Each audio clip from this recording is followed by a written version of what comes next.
حي على الفلاح.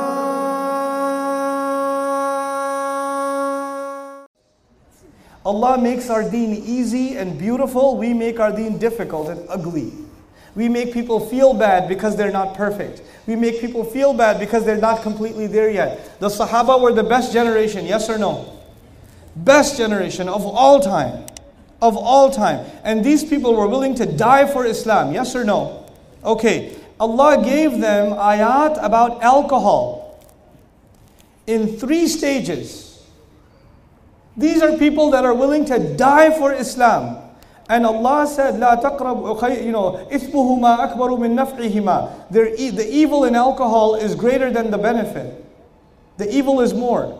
Then that wasn't enough. Then later on He said, "Wala taqrabu salata wa antum sukara, hatta ta'lamu ma taqulun." Don't go near salah while you're drunk. And then finally, one of the last surahs ever revealed, Surah Al-Ma'idah, one of the last surahs ever revealed, He says, "Rijsum min amal ash-shaytan fahal antum muntahun." This is evil from the work of the devil. Will you stop or what? In other words, Sahaba, who were the best generation, Allah did not expect them to quit alcohol immediately. If He wanted, He could have given the ayah from the very beginning. Now think about this even further. Alcohol is considered not just haram, it's also considered evil. There's a difference. Pigs are not evil. Pigs are just what? Haram. You don't see a pig and say, "Astaghfirullah, evil, shaitan." No, it's just a pig. Just don't eat it. Okay, it's a pig, Allah made it. It's not evil. Relax. Okay? But alcohol is not just haram, it is also what? Evil. Which means it was always evil. Which means it was always from the work of the shaitan. In the first year of revelation, it was from the work of shaitan. And in the 23rd year of revelation, it was also the work of shaitan. And even though it was always evil, Allah decided that people haven't made enough progress on the road yet. So they're not ready yet. So I'll give them the ayah when they're a little more ready. So I'll give them a little bit. And I'll tell them, look, the harm is more than the benefit. Then a little bit later, I'll say, at least don't be drunk when you're making salah. And a little bit later, I'll tell them, okay, leave it now. You're mature enough. Now stop. The best generation, Allah allowed them time to make progress on the road. And what do? If a drunk guy walked into the masjid today, he's had 2-3 beers, you can smell it from 10 feet away, and I want to pray. What are we going to do with him? We're going to beat him up and kick him out. And once you kick him out, where's he going to go? Back to the bar. He's going to go back to drinking. He came to the house of Allah. He took a step. He took such a big step. And you said, go back. This step is not good enough for us. You're not good enough for us. Allah wants you to make progress on the road.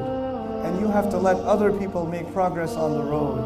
And maybe some of them will take their time, and some of them will move quickly. You know, Allah gave the example of growing things on the ground, right? There's a farmer. And by the way, some of you have these, so many. I think maybe in the last year, this question was repeated at least 1,000 times in my lectures. People came to me at least 1,000 times and asked this one question. Let me tell you what the question is. Brother, my husband doesn't pray. My son doesn't pray. My wife doesn't pray. My sister doesn't pray. My uncle doesn't pray. My father doesn't pray. How do I get them to pray? How do I change them? Tell me one thing I can say to them and they'll change. And I say, okay, hold on. I got nothing. There's a farmer, what's step 1 in farming? You put the seed in the ground, yes? You put the seed in, then you put water. Then you go to sleep. Then you wake up. Make sure the soil is clean. Then you put water again. Then you go to sleep. You wake up. You put water again. Remove the insects. Make dua. Ya Allah, take care of this plant. Does the farmer see any progress? Yes or no? He sees no progress. All the things that are happening under the ground. The farmer doesn't say, if there was one thing I could do, it could just change right now and turn into a tree. Let me dig it up, take the seed out, make a tree out of it. Does it work like that? Allah compared the Quran coming down to water coming down. And when water comes down, the life on the earth grows immediately or grows over time? It grows over time. When the Quran will enter somebody's heart, they will change immediately or change over time? It will change over time. Abu Bakr as-Siddiq changed immediately, but so many Sahaba changed over time. Umar bin al-Khattab, 5 years. It took some time. Abu Sufyan, many more years. It took a lot of time. It doesn't happen overnight.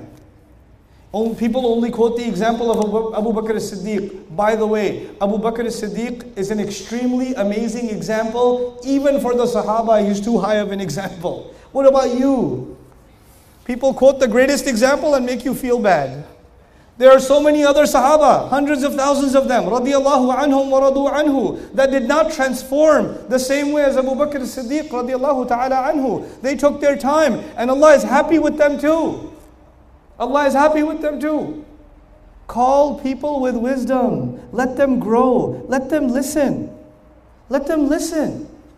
I was giving a lecture in England. When I finished my lecture, a woman came up to me and said, "Please don't tell anyone, I'm Shia. I've been listening to your lectures for a year. It's really helped me a lot. Please don't tell anyone." You know why? Because it's Birmingham, England. Whew, that place is crazy. You know. Other guy comes up to me, "Brother, Assalamu alaikum. This is my wife, myself, and there's about 50 of our friends. We are from the Baha'i religion.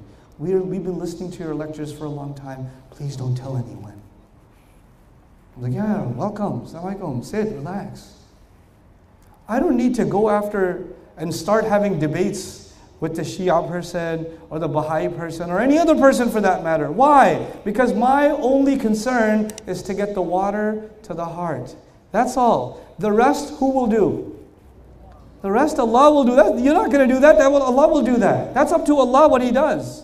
That's not up to me. We don't give people a chance. We're too busy arguing with them and debating with them and pushing them further away from Islam. This is not wisdom. This is just not wisdom. Call people to the path of your Rabb using wisdom. Bil hikmah.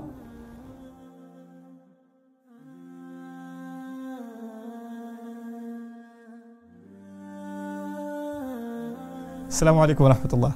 If you enjoyed this video, please do share it with friends and family. If you want to see more videos from this series, click on the box at the top. If you want to see other videos, click on the box at the bottom. And don't forget to hit the subscribe button. Thanks.